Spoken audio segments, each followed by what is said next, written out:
कोई तुम्हारा साथी नहीं है, कोई तुम्हारा सुहृदी नहीं है परमात्मा के अलावा।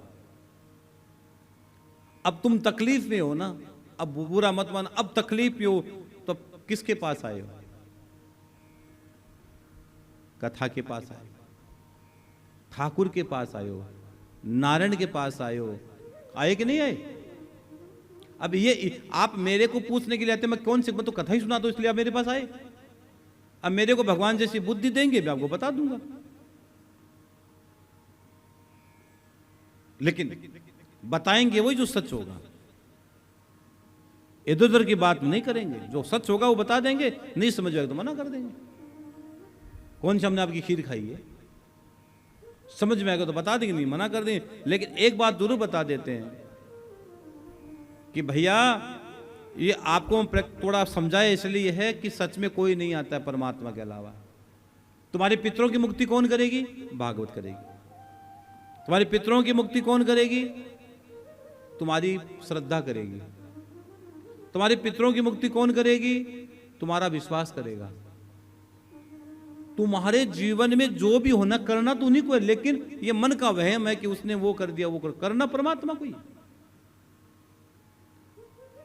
तो इसीलिए मूल में कथा है। कथा सुनोगे तो आपकी व्यथा अपने आप भर जाएगी। हाँ, अब कई लोग कहते हैं महाराज जी हमको एक मैया तो अभी कह रही थी, मैं व्यासपीठ पर बैठा था कि महाराज जी हम 7 बजे आई थी। हमको क्या बोली कि मैं महाराज जी 7 बजे से आपका इंतजार कर रही हूं, मैं 7 बजे आ गई थी। तो आप लोग 7 बजे आए, बहुत वंदन, आपका अभिनंदन है। अरे किस्मत वाले हो कि शाम की चौखट पर बैठे हो। तुम जितनी देर खाटू में रहोगे तुम्हारी सांसें अमर हो जाएगी। ये श्याम बाबा रखता नहीं है, ध्यान रखना इस बात का। जिसको रख लेता है ना उसकी वारे नारे कर देता है। आपको एक अनुभव की, इतने दरबार में जाते हो, सबसे जल्दी भैया आउट गोइंग कहां से होती है? यहां से होती है। दुनिया में एकमात्र ऐसा दरबार है यहां से आउट गोइंग बहुत जल्दी होती है। आया, दर्शन किया और फटाफट निकल गया। यहां रहना मुश्किल है, जो रह गया वो भव से पार हो गया। सब कुछ मिल जाएगा उसको, सब कुछ मिल जाएगा। इसलिए आप यहां 7 बजे से माता जी बैठे हो ना, तो भगवान की कृपा है। मैं सुनो आपको बताऊं, मैं बताना चाहता तो आपको 9:45 बजे बता देता, लेकिन मेरे को पता है मैं 9:45 बजे मैंने क्यों नहीं बताया आपको। मैं चाहता हूं कि आप कथा सुनो। कथा सुनोगे तो आपको कथा ही समाधान दे देगी। इस श्याम बाबा के दरबार में लिया गया एक एक नाम अमर हो जाता है। इस शीश के दाने के दरबार में लिया गया शब्द अमर हो जाता है, एक एक सांसें अमर हो जाती है। इसलिए हमने आपको 9:45 बजे नहीं बताया। नहीं मैं तो, मेरे को क्या 2 मिनट लगना था बताना, लेकिन आपकी समस्या का समाधान कथा ही करती है। इसलिए हमने आपको कहा आराम से सब लोग पहले कथा श्रवण करो, उसके बाद मिलेंगे। हाँ,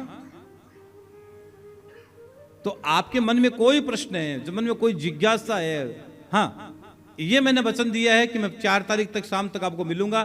5 को कथा करते ही मुझे रवाना होना है गया जी के लिए, इसलिए 5 तारीख को मैं किसी से नहीं मिलूंगा,